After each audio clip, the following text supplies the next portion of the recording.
साथियों नमस्कार। टीचरशिप में आप सभी का एक बार फिर से स्वागत है। साथियों आज के इस वीडियो में हम शिक्षण विधियों में आगमन निगमन विधि देखने वाले हैं। साथियों हालांकि हम यह गणित शिक्षण के पार्ट में हम देखने जा रहे हैं आगमन निगमन विधि, लेकिन यह वीडियो निश्चित रूप से सभी विषयों के शिक्षण विधियों के लिए बहुत ही आवश्यक है, बहुत ही उपयोगी है। याद रखिएगा यह जो शिक्षण विधि देखने वाले हैं आगमन निगमन विधि, वह सभी विषयों के लिए बहुत ही उपयोगी होगी। चलिए दोस्तों, सबसे पहले हम शिक्षण विधियां जानते हैं। ये शिक्षण विधि कितने प्रकार के होते हैं, तो याद रखिएगा शिक्षण विधियां 3 प्रकार से होते हैं। बाल केंद्रित शिक्षण विधियां, शिक्षक केंद्रित शिक्षण विधियां और तकनीक आधारित शिक्षण विधियां। आइए इसे बारी बारी समझते हैं। सबसे पहले हम देखेंगे बाल केंद्रित शिक्षण विधियां, जिसे करके सीखो विधियां भी बोलते हैं और मनोवैज्ञानिक विधियां भी कहते हैं। साथियों इस विधि में प्रमुख स्थान विद्यार्थी का होता है, विद्यार्थियों की सक्रिय भागीदारी होती है, रोचक एवं प्रभावकारी विधि माना जाता है। याद रखिएगा साथियों, बाल केंद्रित विधि को करके सीखो विधियां या मनोवैज्ञानिक विधियां कहते हैं। इसमें बालकों की, विद्यार्थियों की जो होती है सक्रिय भागीदारी होती है, देखा जाए तो एक्टिव होते हैं, विद्यार्थियों का ही ज़्यादा रोल होता है, इसलिए इसका बाल केंद्रित विधि में विद्यार्थियों का ही स्थान प्रमुख माना गया है। याद रखिएगा। और बाल केंद्रित विधि का जो उदाहरण है याद रखिएगा आगमन विधि, प्रयोगशाला विधि आदि, आगे हम और भी देखेंगे। तो याद रखिएगा बाल केंद्रित विधि के अंतर्गत आता है आगमन विधि और प्रयोगशाला विधि, और भी विधि आएंगे जिसे हम आने वाले वीडियो के अंतर्गत देखेंगे भी। दूसरा देखते हैं शिक्षक केंद्रित विधियां। इस विधि में प्रमुख स्थान शिक्षक का होता है। याद रखिएगा इस विधि में मुख्य स्थान शिक्षक का होता है, अर्थात सर्वाधिक सक्रिय शिक्षक होते हैं, विद्यार्थी का स्थान गौण होता है। गौण का अर्थ है साथियों विद्यार्थी का रोल बहुत कम होना, विद्यार्थी इसमें निष्क्रिय होते हैं। याद रखिएगा शिक्षक केंद्रित विधियों में जो देखा जाए तो शिक्षक का ही प्रमुख स्थान होता है और विद्यार्थी इसमें निष्क्रिय होते हैं। जो नियम अर्थात शिक्षक बता देते हैं उन्हें जो है विद्यार्थी को मानना पड़ता है, उसमें विद्यार्थी का कोई रोल नहीं होता, इसलिए इसे शिक्षक केंद्रित विधियां कहते हैं। जैसे कि निगमन विधि जो है शिक्षक केंद्रित विधियां हैं, प्रदर्शन विधि, व्याख्यान विधि आदि जो है शिक्षक केंद्रित विधियां हैं। आगे देखते हैं एक और तकनीक आधारित विधियां। वह विधियां जिनमें कंप्यूटर और विद्यार्थी दोनों के मध्य शिक्षण होता है, अर्थात दोनों के मध्य अंतःक्रिया होती है, इसे जो है तकनीक आधारित विधियां कहते हैं। साथियों याद रखिएगा मुख्य रूप से 2 ही शिक्षण विधियां ज़्यादा प्रचलन में है। आज कल देखा जाए तो तकनीक आधारित विधियों को भी शामिल किया जा रहा है, इसलिए यहाँ पर हम 3 विधियों पर जो है शिक्षण विधियों पर हमने अभी फोकस किए, बाल केंद्रित विधियाँ, शिक्षण केंद्रित विधियाँ और तकनीक आधारित विधियाँ। आइए बाल केंद्रित विधियों, शिक्षण केंद्रित विधियों के अंतर्गत जो आने वाले महत्वपूर्ण महत्वपूर्ण शिक्षण विधि है आगमन निगमन विधि, उस पर हम फोकस करते हैं। लगातार देखने को मिला है साथियों, चाहे वह सी-टेट हो, सी-जी-टेट हो या किसी भी प्रकार के शिक्षक भर्ती हो, जिसमें जो है शिक्षण विधियों से प्रश्न आता है, निश्चित रूप से आगमन निगमन विधि से बहुत सारा क्वेश्चन बनता है। आइए हम आगमन निगमन विधि को निश्चित रूप से समझते हैं बहुत ही शानदार तरीके से। तो सबसे पहले आगमन निगमन विधि का जनक या प्रतिपादक देखते हैं साथियों। दोनों विधियों के जो है जनक अरस्तु जी है। याद रखिएगा आगमन विधि को देखें तो यह विधि उदाहरण से नियम की ओर चलती है। याद रखिएगा सबसे पहले उदाहरण प्रस्तुत किया जाता है और बहुत सारे उदाहरणों के समानता को रखते हुए नियम बनाया जाता है, यही आगमन विधि कहलाता है। इस विधि में उदाहरणों, अनुभवों या प्रयोगों का अध्ययन कर नियम निकाले जाते हैं। यह एक मनोवैज्ञानिक विधि है एवं बाल केंद्रित विधि है। आगमन विधि की बात कर रहे हैं साथियों, यह एक मनोवैज्ञानिक विधि है और इसे बाल केंद्रित विधि भी कहते हैं। वही निगमन विधि की बात करें तो निगमन विधि का भी जो है प्रतिपादक या जनक अरस्तु जी ही हैं और यह विधि नियम से उदाहरण की ओर चलती है। जस्ट उल्टा आगमन विधि के जस्ट उल्टा जो है निगमन विधि चलता है। इसमें सबसे पहले नियम बताया जाता है, जैसे कि गणित की बात करें तो गणित में सबसे पहले शिक्षक जो है सूत्र को बता देते हैं और सूत्र में जो है सूत्र को लागू कर करके सवाल हल करते जाते हैं, उसमें जो है कॉन्सेप्ट से मतलब नहीं रहता, इसलिए यह नियम से उदाहरण की ओर चलती है। पहले जो है नियम बता दिया जाता है, सूत्र बता दिया जाता है, अब उस नियम में सूत्र में अनेक प्रकार के उदाहरण को फिट कर करके सॉल्व किया जाता है, इसमें निगमन विधि कहते हैं। इस विधि में नियमों का ज्ञान देकर उदाहरण प्रस्तुत किए जाते हैं। यह अमनोवैज्ञानिक विधि है एवं शिक्षक केंद्रित विधि है। याद रखिएगा, निगमन विधि जो है शिक्षक केंद्रित विधि है, पूछा जा सकता है। आइए आगे बढ़ते हैं। तो चलिए दोस्तों, अब हम शिक्षण सूत्र पर बात करने वाले हैं, आगमन निगमन विधि के शिक्षण सूत्र। याद रखिएगा साथियों, यदि आप एक विधि के शिक्षण सूत्र को अच्छे से याद रख लेते हैं तो निश्चित रूप से आपको दूसरे विधि का भी, निगमन विधि का भी शिक्षण सूत्र अच्छे से याद हो जाएगा, क्योंकि एक विधि का जो शिक्षण सूत्र है वह दूसरे का जस्ट उल्टा है। याद रखिएगा साथियों, इसलिए जो है इसके जो पॉइंट वार जो हमने शामिल किए हैं, ये सभी पॉइंट से जो है परीक्षा में पूछा गया है, तो इसे ध्यान से समझिएगा साथियों। तो सबसे पहले हम आगमन विधि के शिक्षण सूत्र देखते हैं। पहला है, यह जो है आगमन विधि जो है उदाहरण से नियम की ओर चलता है। याद रखिएगा साथियों, आगमन विधि में बहुत प्रकार से उदाहरण शामिल करते हैं और उन उदाहरणों से एक समानता जो है दिखाई देता है और उसी समानता को लेकर एक नियम प्रस्तुत किया जाता है, एक नियम बनाया जाता है। अर्थात हम बहुत से उदाहरणों का अवलोकन करते हैं और अवलोकन करने के पश्चात लास्ट में एक नियम बनाते हैं और इसी को कहते हैं कि यह विधि उदाहरण से नियम की ओर चलती है। जबकि निगमन विधि में क्या होता है साथियों, यह नियम से उदाहरण की ओर चलता है। जैसे कि गणित में जो है देखा जाए कि सूत्र पहले यदि हम बच्चों को बता देते हैं तो सूत्र के हिसाब से बहुत प्रकार के उदाहरणों को वह जो है सॉल्व कर लेते हैं। तो इसलिए इसे जो है सूत्र वाला जो गणित होता है, सबसे पहले सूत्र दे दिया जाता है और सूत्र के हिसाब से ही गणित को बनाते जाते हैं। तो यह निगमन विधि के अंतर्गत आएगा। और दूसरा देखा जाए तो ज्ञात से अज्ञात की ओर चलती है आगमन विधि, और ये जस्ट उल्टा जो है निगमन विधि में अज्ञात से ज्ञात की ओर चलती है। यह मूर्त से अमूर्त की ओर चलती है आगमन विधि, और जस्ट उल्टा निगमन विधि में अमूर्त से मूर्त की ओर चलती है। याद रखिएगा, विशिष्ट से सामान्य की ओर चलती है, कई बार पूछा जा चुका है साथियों, आगे हम प्रश्न देखेंगे भी। आगमन विधि जो है विशिष्ट से सामान्य की ओर चलती है, अर्थात याद रखिएगा इसमें जो है विशिष्ट उदाहरण लेते हैं और फिर सभी उदाहरणों को जो है शामिल करके एक सामान्य नियम निकालते हैं, इसलिए यह विशिष्ट से सामान्य की ओर चलती है। जबकि निगमन विधि सामान्य से विशिष्ट की ओर चलती है। वही बात करें, आगमन विधि प्रत्यक्ष से अप्रत्यक्ष की ओर चलती है, जबकि निगमन विधि अप्रत्यक्ष से प्रत्यक्ष की ओर। और वही आगमन विधि स्थूल से सूक्ष्म की ओर चलती है और देखा जाए निगमन विधि सूक्ष्म से स्थूल की ओर चलती है। वही आगमन विधि देखा जाए तो सरल से जटिल की ओर, सबसे पहले सरल उदाहरण लिया जाता है, फिर जटिल होते जाता है। तो चूंकि उदाहरण जो है सरल होते हैं, नियम जटिल होते हैं, इसलिए जो है यह सरल से जटिल की ओर जाती है। और देखा जाए तो जब सूत्र विद्यार्थी के सामने में सीधा बिना कुछ बताए सामने में ये सूत्र है और इसी के हिसाब से सवाल बनाना है, यह बोल दिया जाता है, तो सूत्र सबसे पहले हमें सूत्र याद रखना कठिन हो जाता है, इसलिए निगमन विधि जटिल से सरल की ओर जाती है। तो निश्चित रूप से साथियों यह जो है आगमन निगमन विधि के शिक्षण सूत्र है। याद रखिएगा, हर एक पॉइंट से प्रश्न बनने लायक है और बना भी है। आगे हम बात करेंगे आगमन निगमन विधि के पद। तो साथियों इसमें देखा जाए आगमन निगमन विधि के यदि पद पूछा जाता है, चरण पूछा जाता है, तो आगमन विधि के भी 4 चरण होते हैं, 4 पद होते हैं, याद रखिएगा। और निगमन विधि के भी 4 पद या 4 चरण होते हैं, याद रखिएगा। आगमन विधि के पद की बात करें तो सबसे पहला पद होता है उदाहरण, फिर दूसरा होता है निरीक्षण, तीसरा होता है नियमीकरण और चौथा होता है परीक्षण, याद रखिएगा। और वही निगमन विधि के पद पूछा जाएगा तो सबसे पहला जो पद होता है नियम या सिद्धांत का ज्ञान, और दूसरा है नियम या सिद्धांत का प्रयोग, और तीसरा है परीक्षण, और चौथा है सत्यापन। इस प्रकार के साथियों आगमन निगमन विधि के पद या चरण पूछा जाता है तो दोनों के चर पद या चरण है, याद रखिएगा, और उसका नाम भी याद रखिएगा। आइए हम इसे डिटेल में समझते हैं।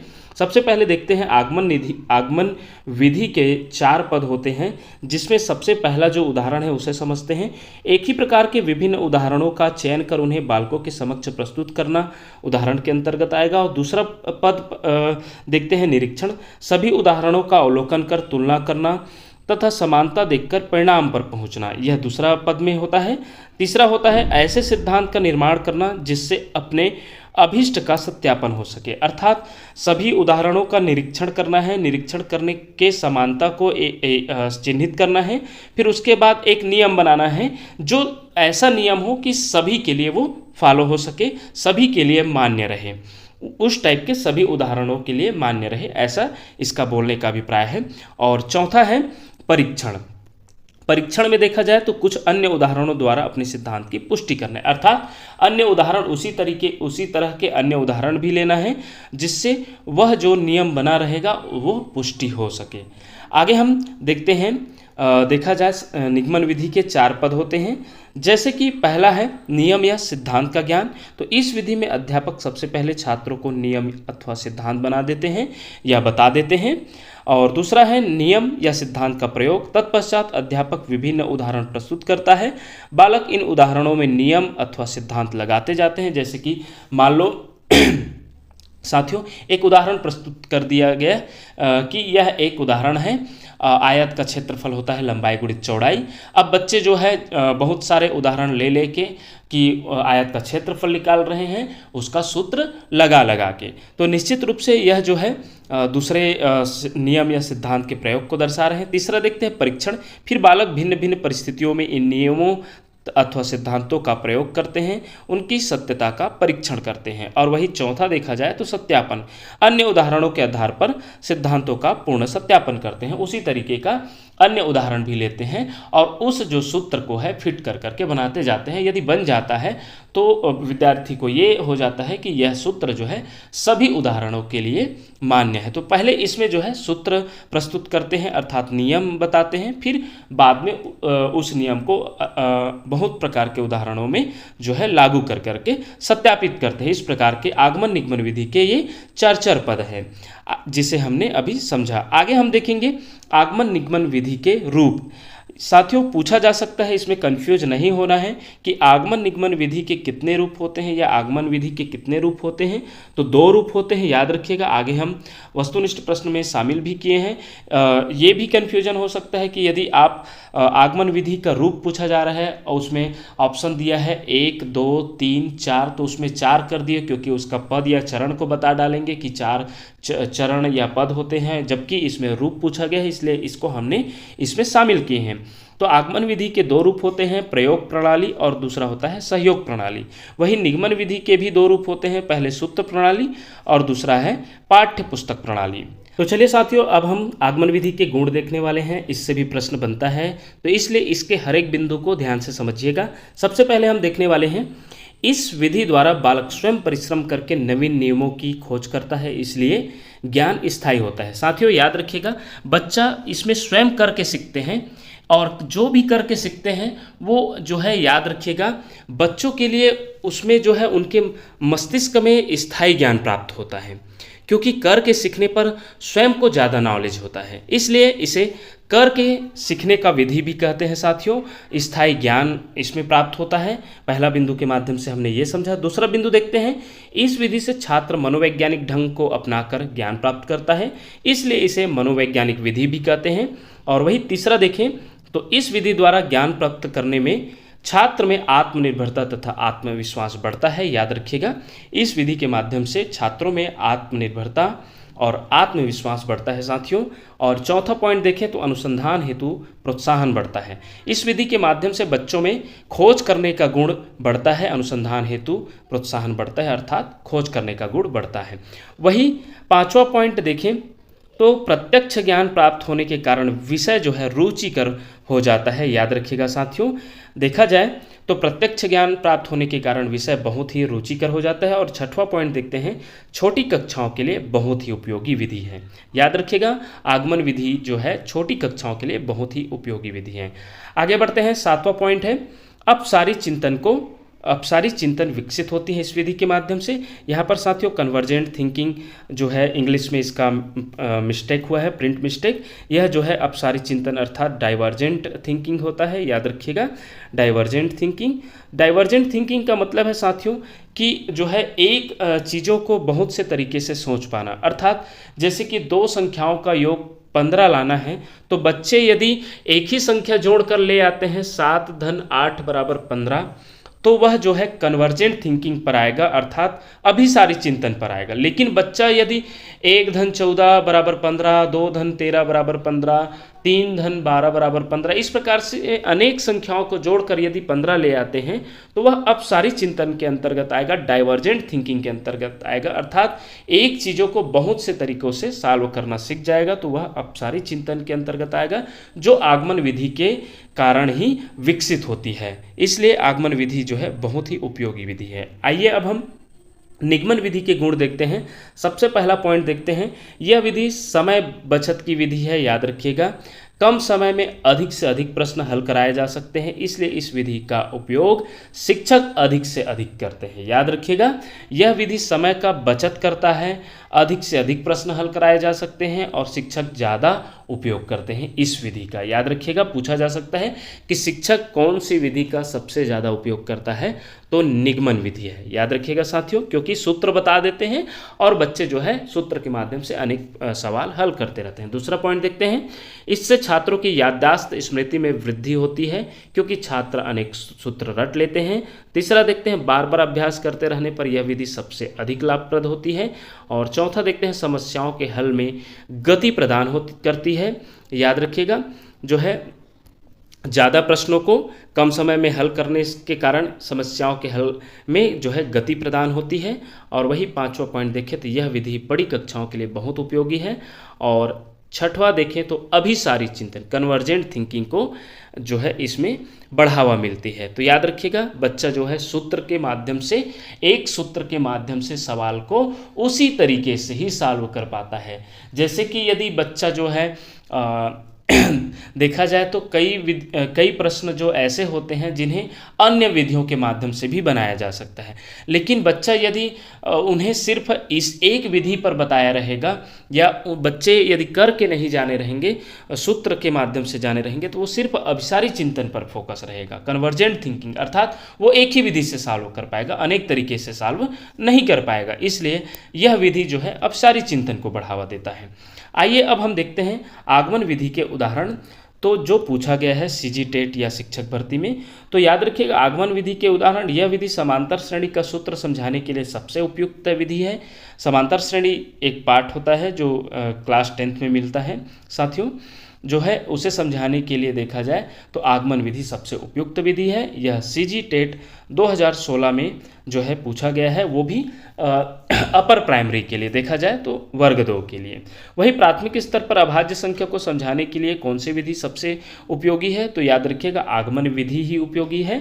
अगर प्राथमिक स्तर में अभाज्य संख्या को समझाना है तो आगमन विधि सबसे बेस्ट है। यह सीजी टेट 2022 में पूछा गया है प्राइमरी शिक्षक के लिए। वही रेखागणित आगमन विधि के अंतर्गत आता है, ये भी याद रखिएगा। अब हम देखने वाले हैं साथियों आगमन विधि के दोष। साथियों आगमन विधि के दोष में याद रखिएगा, इसका तो बहुत सारा गुण है, लेकिन कुछ दोष भी याद रख लीजिएगा, क्योंकि आगमन विधि के दोष या निगमन विधि के दोष से भी जो है प्रश्न पूछ दिया जाता है। इस विधि में समय व अधिक परिश्रम लगता है, याद रखिएगा, क्योंकि अनेक प्रकार के उदाहरण दिए जाते हैं, उसमें समानता खोजा जाता है और ये उनके 4 चरणों से नियम जो है निकाला जाता है, इसलिए इसमें जो है समय अधिक लगता है। इसका यह एक जो है डीमेरिट है, दोष है। दूसरा देखते हैं, यह बड़ी कक्षाओं के लिए उपयोगी नहीं है, यह भी इसकी एक कमी है।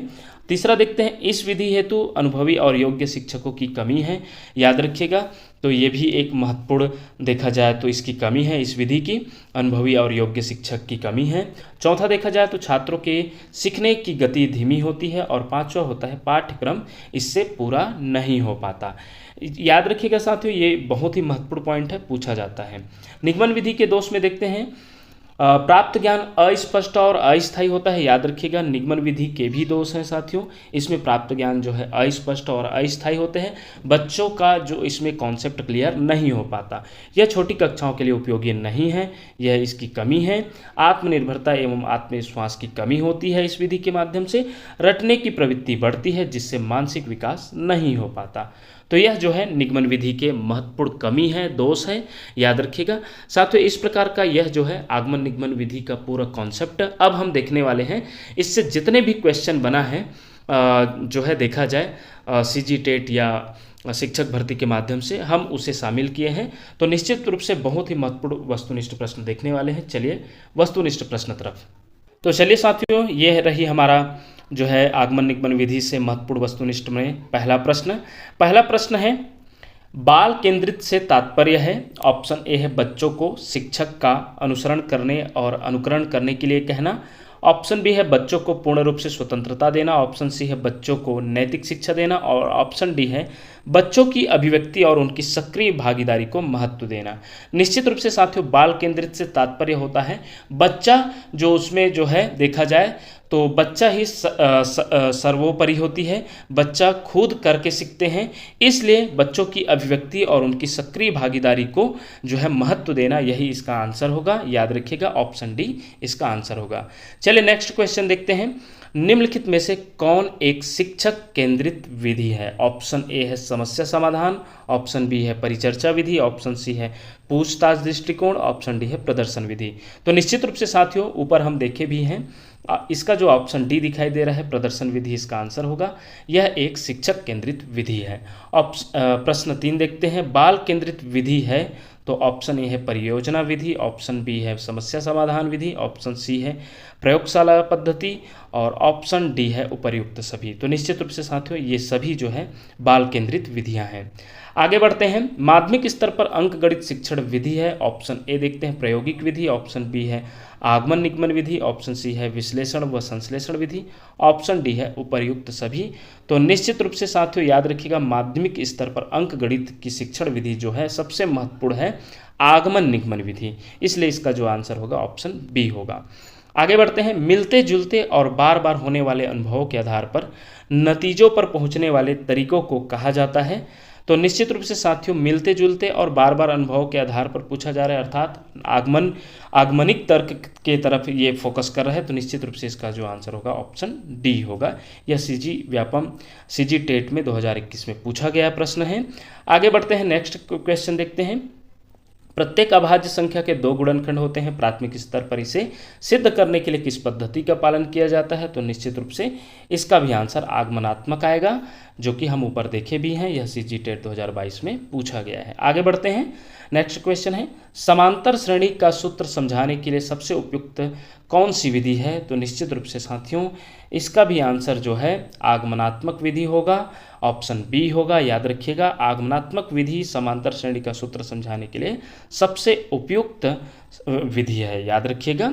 आगे बढ़ते हैं। हमारा नेक्स्ट क्वेश्चन है आगमन विधि के कितने रूप होते हैं? निश्चित रूप से साथियों इसका जो आंसर होगा ऑप्शन बी होगा। 2 रूप होते हैं, प्रयोग प्रणाली और दूसरा है सहयोग प्रणाली।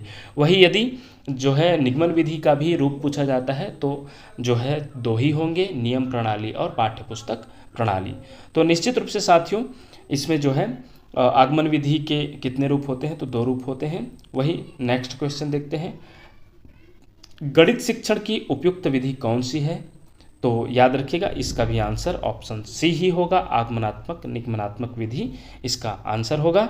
आगे बढ़ते हैं। नेक्स्ट क्वेश्चन है आगमनात्मक तर्क के स्तरों में कौन सी शामिल नहीं है? ऑप्शन ए है अवलोकन। ऑप्शन बी है प्रयोग। ऑप्शन सी है सामान्यीकरण और ऑप्शन डी है कल्पना। तो याद रखिएगा साथियों ये तीनों चरण जो दिख रहा है, पहला ए, बी और सी, ये तीनों जो है आगमनात्मक तर्क के स्तरों में शामिल है, जबकि डी जो है इसका आंसर होगा। कल्पना जो है इसके आगमनात्मक तर्क के स्तरों में शामिल नहीं है। ऑप्शन डी इसका आंसर होगा। आगे बढ़ते हैं। उदाहरण निरीक्षण विश्लेषण वर्गीकरण नियमीकरण निम्नलिखित में से किस विधि के सोपान हैं? तो याद रखिएगा ये भी आगमन विधि के ही सोपान हैं। याद रखिएगा आंसर बी इसका आंसर होगा। आगे बढ़ते हैं। विशिष्ट उदाहरणों से सामान्यीकरण की ओर बढ़ते हैं, अर्थात साथियों आगमन विधि को बताया जा रहा है। इसका आंसर ऑप्शन ए ही होगा, हमने ऊपर समझा भी है। आगमन विधि एक प्रकार का तर्क है जिससे विशिष्ट अवलोकनों के एक समूह से एक सामान्य निष्कर्ष निकालना शामिल है। वही अगला क्वेश्चन देखते हैं। गणित शिक्षण में ज्ञात से अज्ञात की ओर चलते हैं। आगमन विधि में, प्रोजेक्ट विधि में, ह्यूरिस्टिक विधि में, इनमें से कोई नहीं। तो निश्चित रूप से इसमें भी ज्ञात से अज्ञात आगमन विधि ही आएगा। आगमन विधि में ज्ञात से अज्ञात, विशिष्ट से सामान्य और देखा जाए मूर्त से अमूर्त की ओर जो है बढ़ा जाता है। हमने ऊपर समझ भी चुके हैं, यह सीजी टेट 2017 में पूछा गया है। आगे बढ़ते हैं।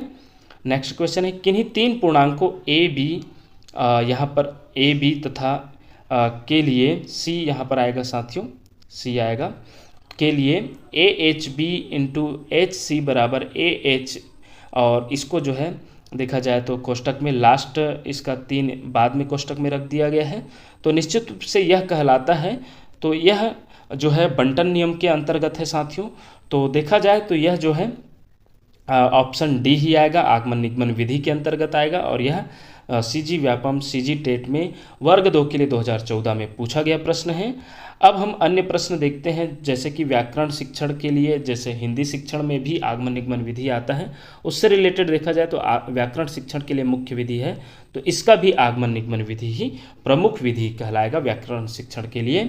आगे देखते हैं साथियों, दो समपूर्णांकों का योग सदैव सम होता है, किस विधि से यह सिद्ध किया जा सकता है? यह प्रश्न सीजी टेट 2022 में पूछा गया है साथियों, और इसका जो आंसर है प्रत्यक्ष उत्पत्ति है साथियों। इसलिए हम इस प्रश्न को शामिल किए हैं, क्योंकि जो है अभी हम अभाज्य संख्याओं पर बात किए थे, तो उसी के जैसे यह भी शामिल हुआ है। तो आप आगमन विधि या निगमन विधि देखते हैं तो उस पर आप टिक नहीं लगाइएगा, इसका आंसर जो है प्रत्यक्ष उत्पत्ति लिया गया था, इसलिए हमने इस प्रश्न को शामिल किया। इस प्रकार साथियों आज हमने इस वीडियो में आगमन निगमन विधि को पूरा समझे और उसका वस्तुनिष्ठ प्रश्न भी किए। देखते रहिए आपका अपना चैनल टीचरशिप। धन्यवाद साथियों।